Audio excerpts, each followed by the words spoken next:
ಬಂಗಾರಪೇಟೆ ತಮಿಳುನಾಡು ಗಡಿಯಲ್ಲಿ ಒಂಟಿ ಆನೆ ದಾಳಿ ಮಾಡಿ ರೈತ ಮಹಿಳೆ ಸಾವನ್ನಪ್ಪಿರುವ ಘಟನೆ ನಡೆದಿದೆ.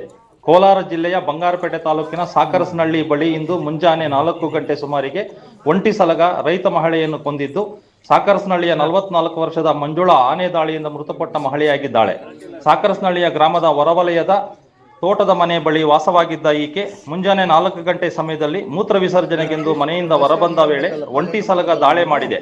ಸದ್ಯ ಒಂಟಿ ಸಲಗ ದಾಳಿಯಿಂದ ಸಾಕರಸನಹಳ್ಳಿ ಸೇರಿದಂತೆ ಕಾಡಂಚಿನ ಗ್ರಾಮಗಳೆಲ್ಲ ರೈತರೆಲ್ಲ ಆತಂಕ ಮನೆ ಮಾಡಿದ್ದು, ಒಂಟಿ ಸಲಗ ದಾಳಿ ಭೀತಿಯಲ್ಲಿ ಸುತ್ತಮುತ್ತಲಿನ 10 ಗ್ರಾಮಸ್ಥರಿದ್ದಾರೆ.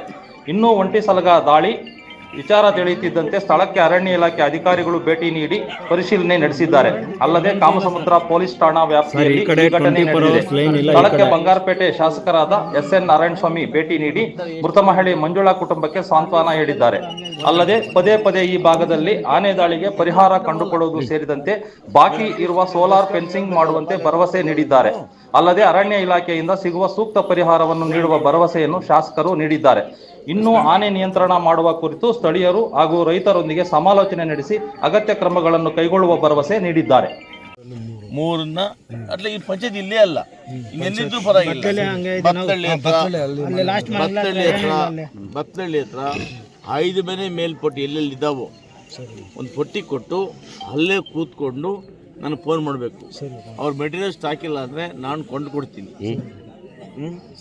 ಇವಾಗ ಕಾಡಲ್ಲೂ ಹೋಗಿಲ್ಲ ಪಾಪ, ಹೆಣ್ಮಕ್ಳು ಮನೆ ಹತ್ರ ಇನ್ನೇನಪ್ಪ ಮಾಡೋದು. ನನಗೆ 4 ಫೋನ್ ಮಾಡಿದ ಜಯಣ್ಣ,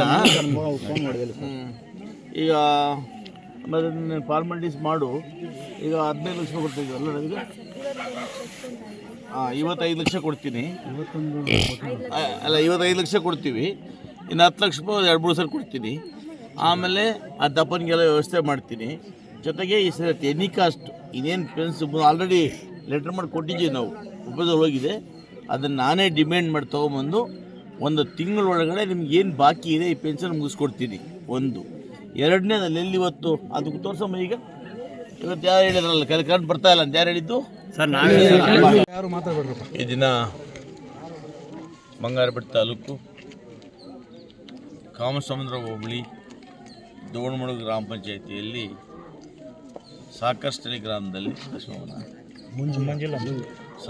ಗ್ರಾಮದಲ್ಲಿ ಮಂಜುಳಾ ಎನ್ನುವ ಮಹಿಳೆ ಮೇಲೆ ಆನೆ ದಾಳಿ ಮಾಡಿ ಮೃತಪಟ್ಟಿದ್ದಾರೆ.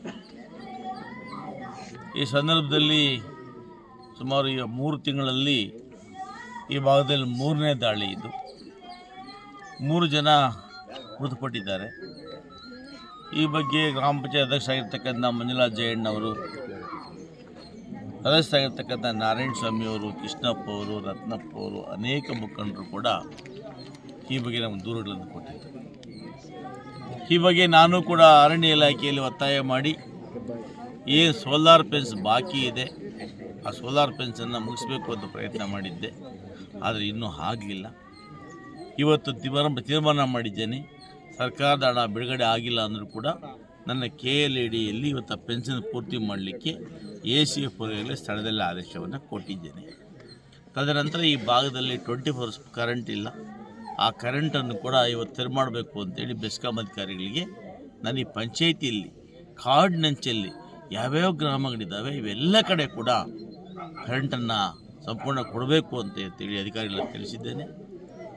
ಬಹುಶಃ ಮಂಜುಳಮ್ಮನವರು ಪಾಪ ಬಡವರಾಗಿದ್ದು ಪರಿಶಿಷ್ಟ ಪಂಗಡಕ್ಕೆ ಸೇರಿದವರಾಗಿರ್ತಾರೆ.